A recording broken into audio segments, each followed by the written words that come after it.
Welcome to GSM InfoBytes channel.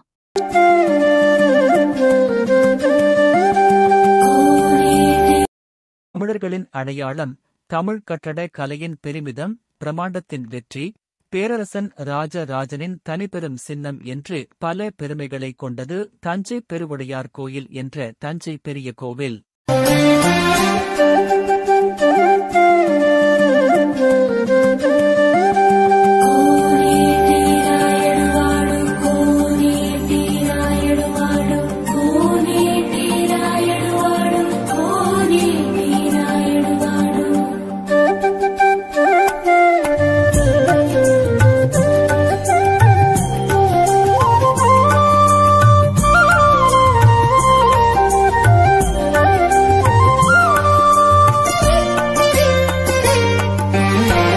தமிழ்நாட்டில் எத்தனையோ கோவில்கள் இருந்தாலும் அவற்றில் தனித்துவமானது தஞ்சை பெரிய கோவில். எத்தனையோ நம்பிக்கைகளும் கதைகளும் இந்த கோவிலைப் பற்றி உலா வருகின்றன.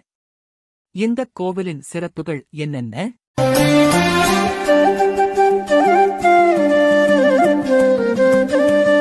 ஒட்டுமொத்த இந்தியாவை எடுத்துக்கொண்டாலும் மிகப்பெரிய இந்து கோவில்கள் தமிழ்நாட்டில்தான் இருக்கின்றன. இந்தியாவில் உள்ள பிரபல இந்து கோவில்களை பட்டியலிட்டால் தமிழகத்திலிருந்து திருவரங்கம் கோவில், மதுரை மீனாட்சி அம்மன் கோவில், தாராசுரத்தில் உள்ள ஐராவதேஸ்வரர் கோவில், ராமேஸ்வரத்தில் உள்ள ராமநாதசுவாமி கோவில், தஞ்சாவூரில் உள்ள பெருவுடையார் கோவில் ஆகிய கோவில்கள் நிச்சயம் இடம்பெறும். இந்த கோவில்களில் தஞ்சாவூர் பெருவுடையார் ஆலயம் ஒரு தனித்தன்மை வாய்ந்த கோவில். சுமார் 1000 ஆண்டுகள் பழமையான இந்த கோவில் தமிழ்நாட்டிலேயே மிகப்பெரிய விமானத்தை உடைய கோவிலாக விளங்குகிறது. கிபி 850ஆம் ஆண்டு விஜயாலய சோழன் முத்தரைய மன்னன் ஒருவரை தோற்கடித்து பிற்கால சோழ பேரரசை நிறுவிய போது தஞ்சையை சோழ நாட்டின் தலைநகரமாக ஆக்கினான். இதற்குப் பிறகு சுமார் 176 ஆண்டுகள், அதாவது ராஜேந்திர சோழனின் முதல் 10 ஆண்டுகள் வரை தஞ்சையே சோழர்களின் தலைநகராக இருந்தது. இந்த 176 ஆண்டுகளில் தஞ்சாவூரில் மிகப்பெரிய அரண்மனைகளும் கோவில்களும் கட்டப்பட்டன. கிபி 1218ஆம் ஆண்டு தஞ்சை மீது படையெடுத்த மாரவர்மன் சுந்தரபாண்டியன் தஞ்சை முழுமையையும் சோழர்களின் அரண்மனை உட்பட அனைத்தையும் அழித்தான். ஆனால் கோவில்கள் தப்பின. ஆனால் மாலிகாபூர் படையெடுப்பின் போது கோவில்களும் தாக்கப்பட்டன.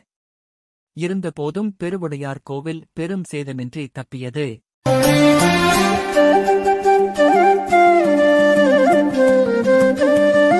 தஞ்சாவூரில் சோழப் பேரரசு மலரும் முன்பே தளிக்குளத்து மகாதேவர் கோவிலும் பிரம்மகுட்டம் கோவிலும் இருந்தன.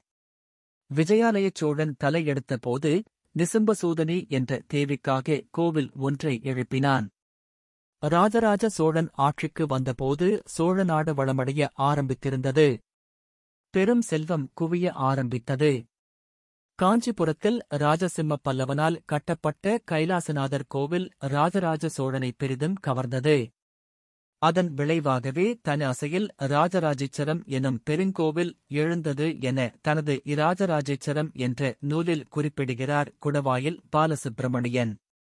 தஞ்சை பெருவுடையார் ஆலயத்தை ராஜராஜ சோழன்தான் கட்டினான் என்பது பல 100 ஆண்டுகளுக்கு யாருக்கும் தெரியாது. அதனால் இந்த கோவிலைப் பற்றி பல கற்பனைக் கதைகள் வலம் வந்தன. கிருமி கண்ட சோழன் கட்டினான் என ஒரு சிலரும், காடு வெட்டி சோழன் கட்டினான் என ஒரு சிலரும் கூறி வந்தனர்.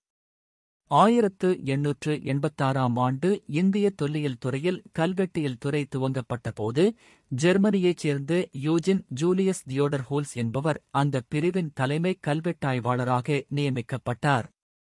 தென்னிந்தியாவில் உள்ள பல கல்வெட்டுகளை படித்து எபிகிராபியா இண்டிகா என்ற தொகுப்பு நூலின் பல பகுதிகளை பதிப்பித்தார். அசோகரின் கல்வெட்டுகளை படித்து விளக்கிய இவர் தஞ்சை பெருவுடையார் கோவிலில் இருந்த கல்வெட்டுகளை படித்து அதனை எபிகிராபியா வின் 2ஆம் தொகுப்பில் விளக்கினார். அப்போதுதான் இந்த கோவிலை கட்டியவன் ராஜராஜ சோழன் என்பது தற்காலத்திற்கு தெரியவந்தது.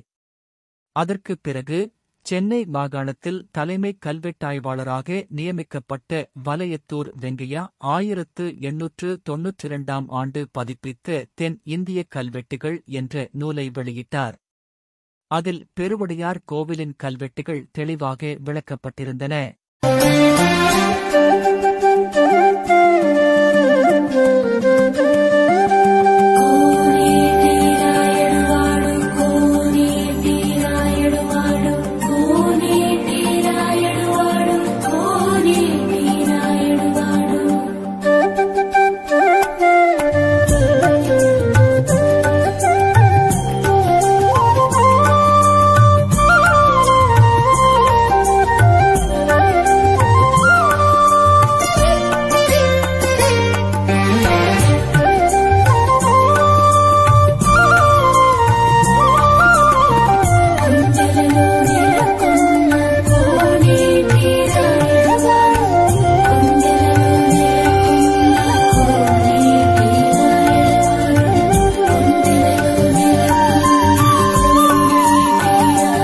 மதுராந்தகன் என்று உத்தம சோழன் மறைந்த பிறகு ராஜராஜ சோழன் கிபி 985ஆம் ஆண்டு ஆட்சிக்கு வந்தான்.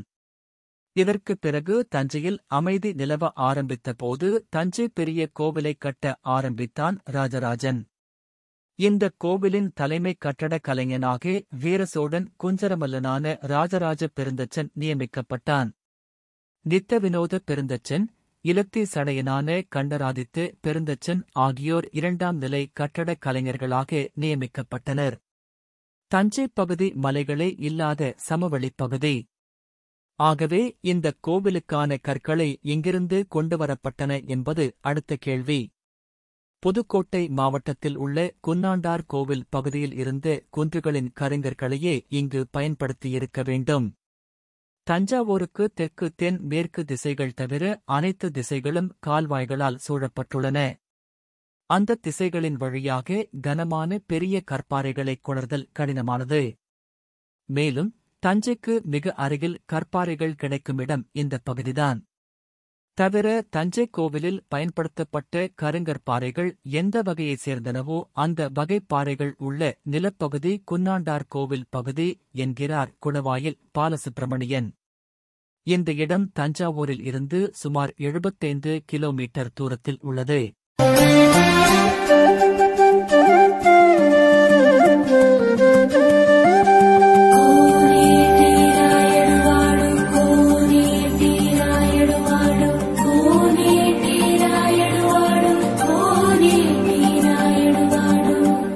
பெருவுடையார் கோவில் நுழைவாயில் கேரளாந்தகன் திருவாயில் என அழைக்கப்படுகிறது.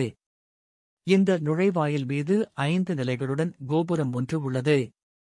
அதற்கு முன்பு தென்னிந்தியாவில் கோபுரங்களை உயரமாக கட்டும் மரபு கிடையாது. முதலில் உயரமாக கட்டப்பட்ட கோபுரம் இந்த கோவிலின் கோபுரம்தான். இந்த வாயிலுக்கு அடுத்து உள்ளது ராஜராஜன் திருவாயில். இதன் மீது கேரளாந்தகன் திருவாயிலை விட உயரம் குறைந்த கோபுரம் ஒன்று உள்ளது. வாசலுக்கு வெளியில் பிரமாண்டமான துவாரபாலகர் சிற்பங்கள் உள்ளன. இந்த வாயில்கள் தவிர தென் திசையில் 2ம் வட திசையிலும் மேற்கு திசையிலும் ஒவ்வொன்று என 4 வாயில்கள் உள்ளன. இதில் வடபுறம் உள்ள அணுக்கன் திருவாயில் வழியாகவே ராஜராஜன் கோவிலுக்கு வந்திருக்க வேண்டும் என்கிறார்கள் ஆய்வாளர்கள். மதில் சுவர்கள் 4புறமும் சூழ்ந்திருக்க பெருவுடையார் கோவில் நடுவிலும் அதற்கு வடபுறத்தில் சண்டீசர் கோவிலுமே ராஜராஜ சோழனால் கட்டப்பட்டவை. திருச்சுற்று மாளிகை எனப்படும் மதிலோடு ஒட்டிய மண்டபங்கள் 2 தளங்களாக இருந்திருக்க வேண்டும். அதில் ஒரு தளம் சிதைந்திருக்கலாம். இந்த திருச்சுற்று மாளிகையில் 36 பரிவார ஆலயங்கள் உள்ளன. இது தவிர உமா மகேஸ்வரி அம்மனுக்கென்று தனித்த திருக்காமக் கோட்டம் ஒன்றும் இருந்திருக்க வேண்டும். தமிழக கோவில்களை வரலாற்றில் அம்மனுக்கென்று தனியாக கோவில் அமைக்கப்படுவது இந்த கோவிலில் இருந்துதான் துவங்குகிறது என்கிறார் பாலசுப்பிரமணியன். தஞ்சை பெரிய கோவிலின் விமானம் தமிழக கோவில் கலை அதிசயங்களில் ஒன்று. இந்த விமானத்திற்கு கீழே 11 அடி கனமான சுற்றுச்சுவருடன் கருவறை அமைந்துள்ளது. இதன் நடுவில் பிரம்மாண்டமான ராஜராஜேஸ்வரமுடையார் எனப்படும் லிங்க திருமேனி அமைந்துள்ளது. இதற்கு மேலே முதல் தளத்தில் ஒரு சுற்றறை ஒன்று உள்ளது. இந்தச் சுற்றறையில் சோழர் கால, நாயக்கர் கால ஓவியங்கள் உள்ளன. சிவபெருமானே நாட்டியம் ஆடுவதைப் போன்ற கரணச் சிற்பங்களும் உள்ளன. இந்த முதல் தளத்திற்கு மேலே 13 அடுக்குகளாக விமானம் கட்டப்பட்டுள்ளது. விமானத்தின் உச்சியில் 12 அடி உயரமுள்ள கலசம் அமைக்கப்பட்டுள்ளது. இந்த விமானம் தரையிலிருந்து 60.4 மீட்டர் உயரமுள்ளது.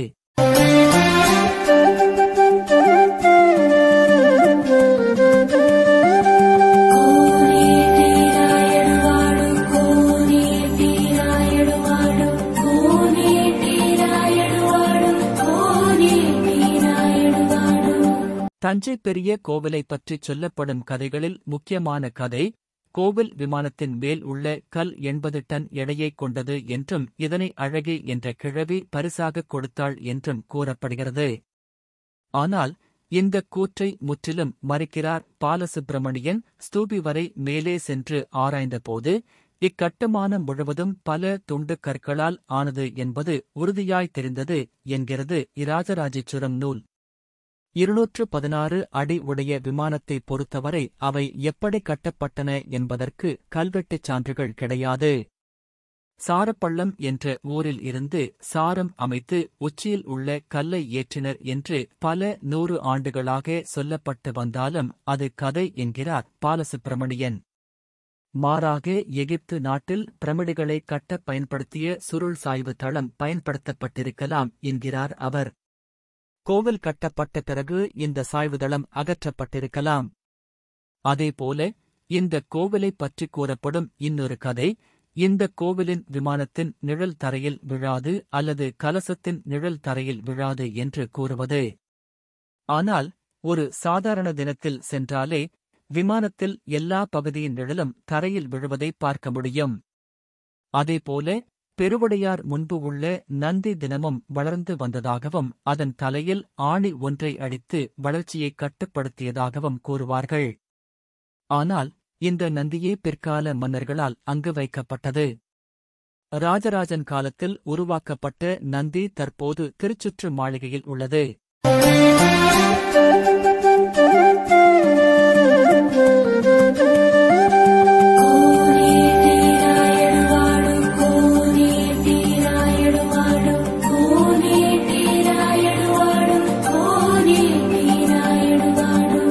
இந்த கோவிலில் ராஜராஜ சோழனின் சகோதரியான குந்தவை தன் பெற்றோரான சுந்தர சோழர் மற்றும் வானவன் மாதேவியின் உருவத் திருமேனிகளை வழிபாட்டிற்காக அளித்துள்ளதை ஒரு கல்வெட்டு கூறுகிறது. ஆனால் அந்த திருமேனிகள் பிற்காலத்தில் மறைந்துவிட்டன. அதேபோல ராஜராஜ சோழன், அவருடைய பட்டத்தரசி லோகமாதேவி ஆகியோர் உயிரோடு இருக்கும்போதே செப்புச் சிலைகள் உருவாக்கப்பட்டன. அவை 20ஆம் நூற்றாண்டின் துவக்கத்தில் காணாமல் போய் தற்போது மீட்கப்பட்டுள்ளன. அதற்கு முன்பாக ஒரு செப்புத் திருமேனி ராஜராஜனாக கருதப்பட்டு வீதி உலாவுக்கு எடுத்துச் செல்லப்பட்டது. அது 19 அல்லது 20ஆம் நூற்றாண்டில் செய்யப்பட்டதாக இருக்கலாம் என்கிறார் பாலசுப்பிரமணியம். இது தவிர கோவிலின் தென்புற வாசல் படிக்கட்டுகளின் மேற்கு திசையில் சாமியை வழிபட வரும் அடியார்களை வணங்கும் வகையில் ராஜராஜன் மற்றும் அவனுடைய மகன் ராஜேந்திரனின் உருவங்கள் பொறிக்கப்பட்டுள்ளன. மொத்தத்தில் தஞ்சை பெரிய கோவில் வெறும் கோவில் மட்டுமல்ல, அது ஒரு கலைக்கூடம்.